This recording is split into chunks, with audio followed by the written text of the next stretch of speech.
వంటకాల్లో ఒకటైనటువంటి చికెన్ గోంగూర ఎలా చేయాలో చూసేద్దాం. నేనైతే ఈరోజు బగారా రైస్లోకి చికెన్ గోంగూర చేశాను. దానికి కావాల్సిన పదార్థాలు ఒక ఉల్లిపాయ, టమాటో, పచ్చిమిర్చి, కొత్తిమీర. సో ఉల్లిపాయలు, పచ్చిమిరపకాయలు ఇలా సన్నగా కట్ చేసుకొని దోరగా వేయించేసుకున్న తర్వాత ఒక టేబుల్ స్పూన్ అండి జింజర్ గార్లిక్ పేస్ట్ అయితే యాడ్ చేస్తున్నాను.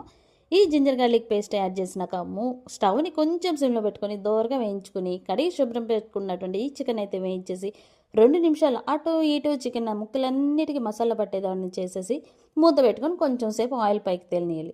ఈ విధంగా ఆయిల్ పైకి తేలిన తర్వాత ఈ చికెన్లో అయితే మనం పసుపు, ఉప్పు, కారం వేసి మరలా చికెన్ ఎప్పుడైతే తిప్పేసుకొని పెట్టేసుకోవాలి. ఒక 2 నిమిషాలు చికెన్కి పసుపు, ఉప్పు, కారం మొత్తం పట్టేసిన తర్వాత ఆయిల్ పైకి తేలిన తర్వాత మనం ఏం చేయాలంటే కడిగి ముందుగానే శుభ్రం చేసుకున్నటువంటి 2 కట్టల గోంగూరని అయితే నేను తీసుకుంటున్నాను. ఇక్కడ ఈ 2 కట్టల గోంగూరని కడిగి శుభ్రం చేసుకున్నాక ఉడుకుతున్నటువంటి ఈ చికెన్ గోంగూర వేసి కలిపి కర్రీ మొత్తం పట్టే విధంగా కలిపేసుకొని మూత పెట్టేసుకోవాలి. తర్వాత 2 నిమిషాల తర్వాత మళ్ళీ తీసేసి జీలకర్ర, ధనియాల పొడి వేసేసి మళ్ళీ మూత పెట్టాలి. ఫైనల్గా అయితే కొత్తిమీరతో గార్నిషింగ్ చేసుకొని వేడి వేడి అన్నంలో తినండి. నచ్చితే లైక్ చేసి షేర్ చేసి మా ఛానల్కి సపోర్ట్ చేయండి. ఊరికెందుకుంటారు కానివ్వండి.